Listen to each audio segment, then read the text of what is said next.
दोस्तों नमस्कार, जय हिंद, वंदे मातरम। पिछले वीडियो में हमने जाना था फोती या मृतक नामांतरण, रजिस्टर्ड विक्रय पत्र के आधार पर नामांतरण, रजिस्टर्ड दान पत्र के आधार पर नामांतरण। दोस्तों आज के वीडियो में हम जानेंगे रजिस्टर्ड हक त्याग पत्र के आधार पर नामांतरण, रजिस्टर्ड या अनरजिस्टर्ड वसीयत के आधार पर नामांतरण, रजिस्टर्ड विनिमय पत्र के आधार पर नामांतरण, न्यायालय के निर्णय और जय पत्र के आधार पर नामांतरण। अगर आपने अभी तक हमारे चैनल को सब्सक्राइब नहीं किया है तो आगे बढ़ने से पहले हमारे चैनल को सब्सक्राइब कर लीजिए। तो दोस्तों आइए जान लेते हैं क्या होता है हक त्याग। किसी भी संपत्ति में यदि किसी खातेदार अर्थात भूमि स्वामी, जिसमें स्त्री और पुरुष दोनों शामिल हैं, को जो अधिकार प्राप्त है तो उस अधिकार को त्यागना एक तरह से संपत्ति का हस्तांतरण है, जो केवल हक त्याग पत्र विलेख को उपपंजीयक कार्यालय में पंजीकृत करवाकर ही त्याग किया जा सकता है। इसके अलावा किसी भी प्रकार से हक त्याग नहीं होता है। तो दोस्तों आइए जान लेते हैं क्या है हक त्याग की प्रक्रिया। जब एक खातेदार के द्वारा अपने हक की संपत्ति या भूमि का हक त्याग किसी अन्य व्यक्ति के पक्ष में किया जाता है तो शासन द्वारा निर्धारित गाइडलाइन अनुसार स्टाम्प शुल्क अदा किया जाता है तथा निर्धारित पंजीयन शुल्क भी अदा करते हुए दस्तावेज शासन द्वारा नियुक्त अधिकारी के समक्ष पंजीयन करवाया जाता है। इस प्रकार निष्पादित दस्तावेज को रजिस्टर्ड हक त्याग विलेख कहा जाता है। हक त्याग के बदले प्रतिफल भी हो सकता है। तो दोस्तों आइए जान लेते हैं हक त्याग के नामांतरण की प्रक्रिया।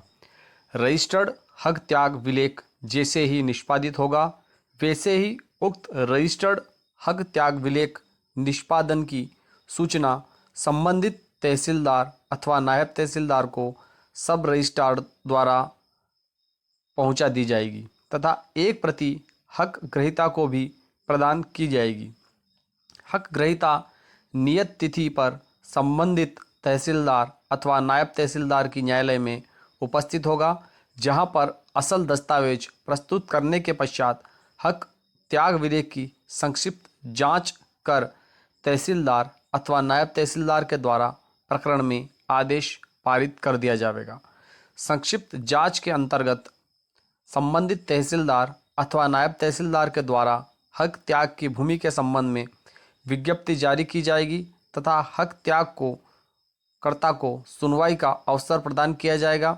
यदि कोई आपत्ति आती है तो उसका निराकरण भी किया जाएगा। आइए समझ लेते हैं हक त्याग को एक उदाहरण के माध्यम से। जैसे किसी गांव में 4 बीघा भूमि किसी एक खातेदार अ के नाम से है। खातेदार अ है और उसकी मृत्यु हो जाती है, अर्थात अ की मृत्यु हो जाती है। अब उस मृतक के एक पुत्री ब है। कौन है? अ खातेदार है, उसकी पुत्री ब है और 3 पुत्र स, द और ई है। अ की मृत्यु के बाद उस 4 बीघा भूमि के राजस्व दस्तावेजों में फोती नामांतरण से मृतक अ की पुत्री ब और तीनों पुत्र स, द और ई चारों के नाम दर्ज हो जाएंगे।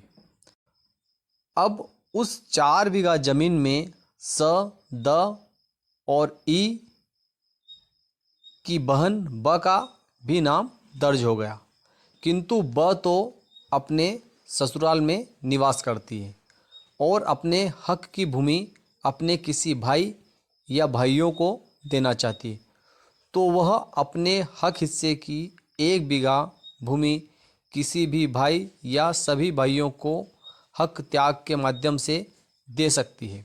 इसी प्रकार कोई भी भाई भी अपना हिस्सा किसी अन्य भाई या सभी भाई या बहन के पक्ष में त्याग कर सकता है, लेकिन बगैर रजिस्टर्ड हक त्याग के किसी भी खातेदार का नाम खाते में से कम करना गैर कानूनी तरीका है।